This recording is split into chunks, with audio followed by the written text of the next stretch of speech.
Have you ever gotten to the end of the day and thought, why do I feel so disconnected? Disconnected from God, from people, even from myself. What if the problem isn't your schedule? What if it's your hurry? Hurry is not just a bad habit. It's a thief. It steals your peace. It steals your presence. It steals your ability to love well.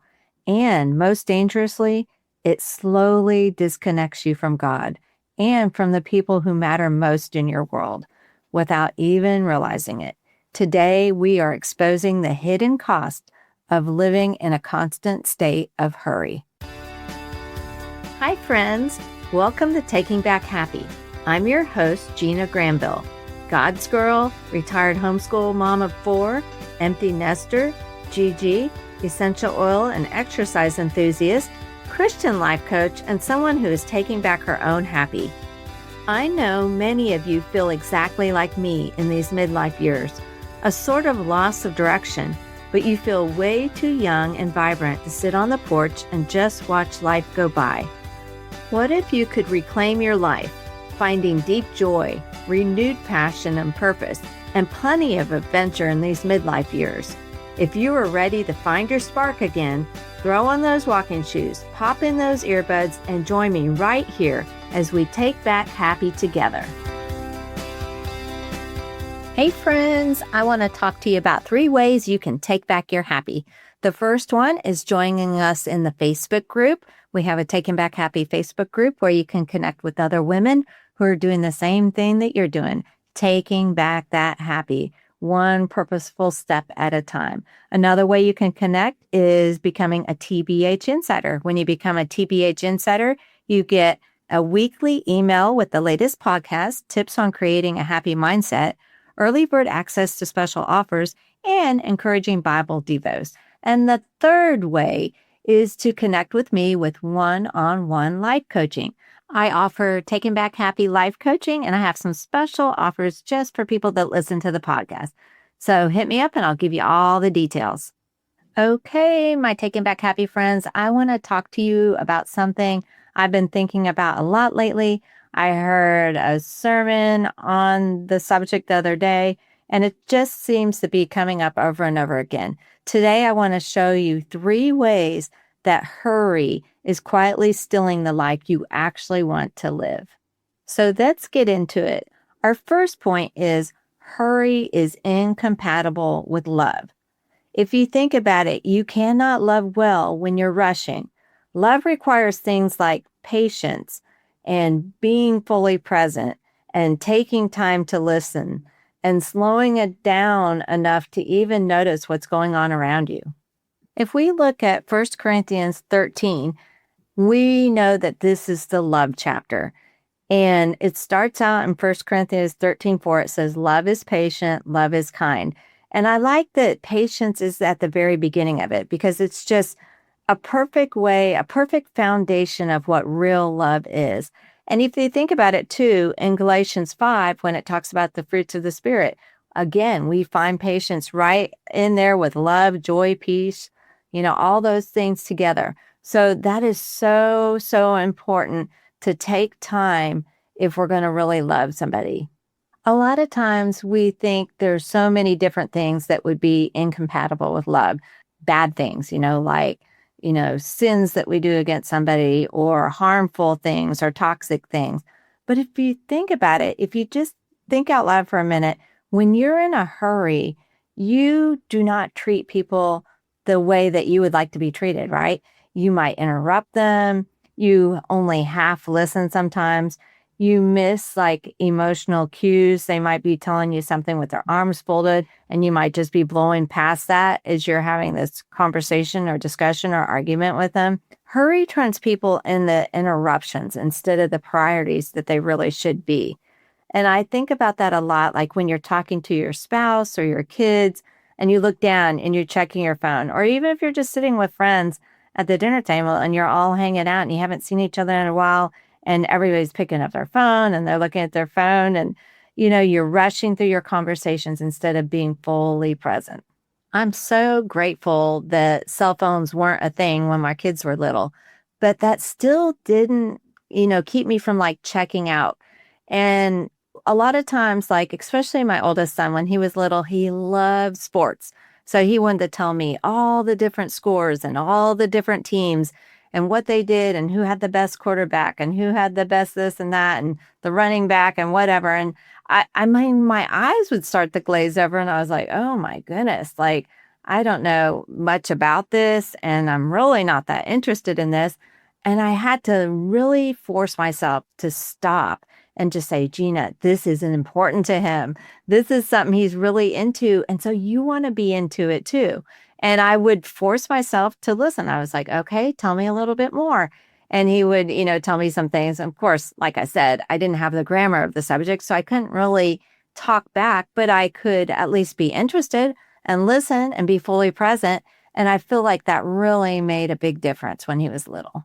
And what we do when they're little is a great foundation for what we're going to do when they're teenagers.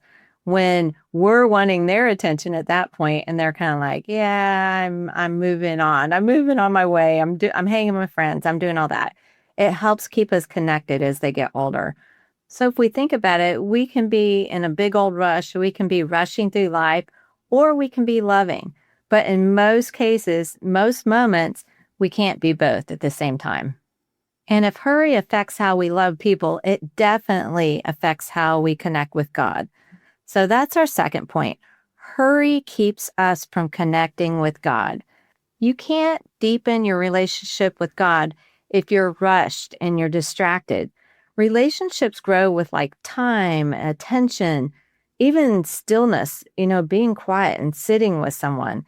In the scripture, it says in Psalm 48:10, be still and know that I am God. I think we all know what like a rushed faith looks like. Those quick, distracted prayers, skimming your devotional, like kind of like checking the box. Oh, did my Devo today. It's just that checkbox spirituality. God usually isn't found in that frantic, just get it done. I got to do this because it's on my list kind of thing. He's really found in the stillness. Often getting to know God better means serving his people, doing things like in the church or outside the church. And if we're too busy or we're too hurried, we don't have time to do that, then we're missing a pivotal part of relationship with him. I heard a sermon the other day and they were talking about the Good Samaritan. And I've listened to that story a million times. And every time I think about the Good Samaritan of how the guy, he was like beaten up and robbed and left on the road to die. And like two really spiritual people walked past him, a priest and I think it was like a Levite or something like that. Somebody else that had a spiritual role in the church. And the Samaritan, who is actually an enemy of the Jewish people, someone they wouldn't even think, was a spiritual person, was the person that helped him. He stopped and he helped him and he wrapped up his wounds and he put him in like a motel and he paid for it and he did all the things to help this guy recover. And I always looked at those two people, the priest and the other one, and I thought, they're terrible people. They're bad people. But then one of the things that was brought out in the sermon I was listening to is they weren't terrible people. They were just in a hurry.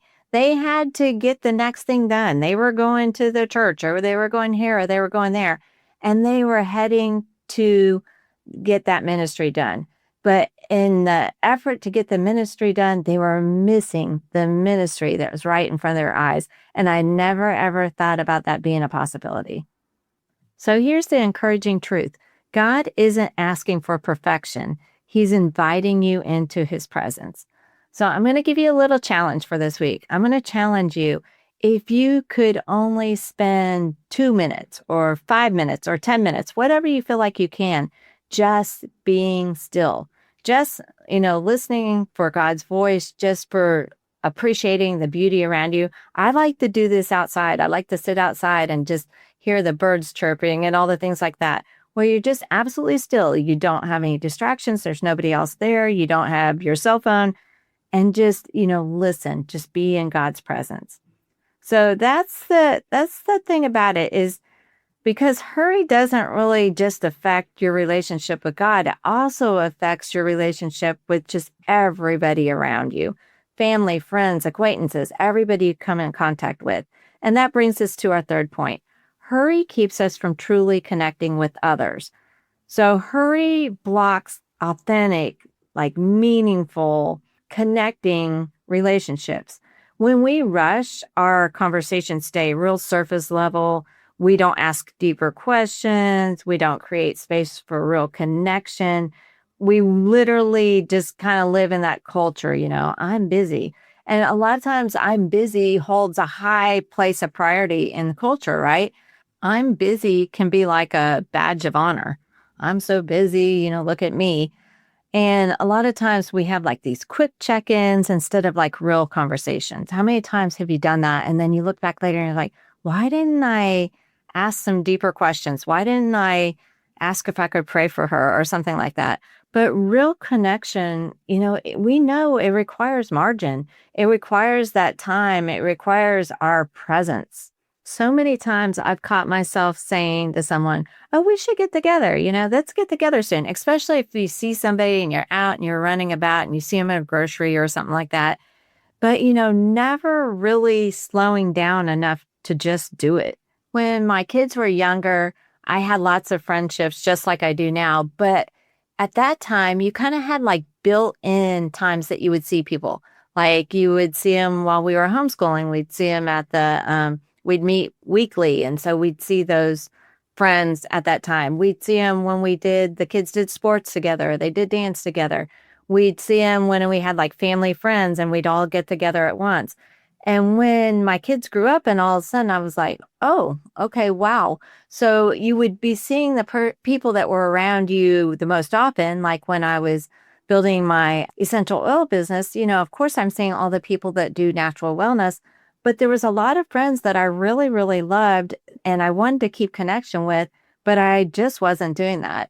And I remember I would see them out somewhere and I'd say, oh, we got to get together. And then we didn't. We never did. And then one year I just decided, you know what? I'm going to start keeping my word to myself. And if this is important to me, which I say it is, to keep these friendships, then I'm going to make the time. I'm going to make the effort. I'm going to do it and make it a priority. And so one of the things I've been thinking about lately is there's a group of 4 of us and we will hang out together. We had kids that homeschooled and when they were growing up. And we would try to meet up with them every so often. We would do like on our birthdays or whatever. And then just a couple of years ago, we just completely stopped doing it. And so I was like, you know what? This is important to me. I am going to make a time where we can all get together or at least try. And I'm probably the most unavailable of our group, because I do work full time during the days and a lot of them are not doing that.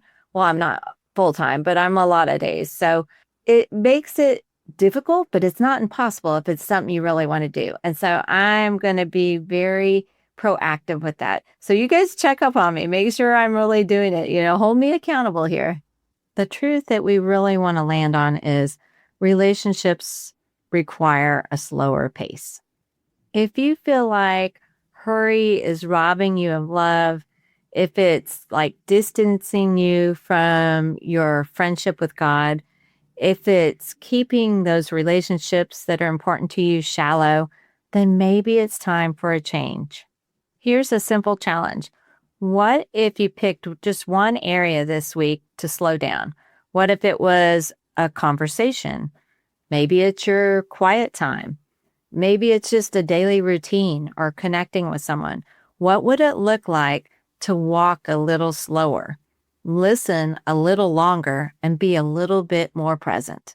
So my Taken Back Happy friends, maybe the life you're longing for isn't found in doing more. Maybe it's found in slowing down just enough to actually be where your feet are. Honestly, you cannot live a deeply connected life at a hurried pace. Not with God, not with people, not even with yourself. So if your life feels rushed and empty at the same time, that's not a coincidence. It's an invitation to slow down, to take a deep breath, and to return to what really matters to you. And maybe, just maybe, that means taking back your own happy. If this podcast blessed and encouraged you today, I'd love for you to share it with your friends. You can take a screenshot and share it in your stories, but make sure you tag me at Gina Granville so we can connect. You can find me on Facebook, Instagram, and TikTok. Make sure you join my Taking Back Happy Facebook group. I'll meet you back here soon, and we'll continue taking back happy together.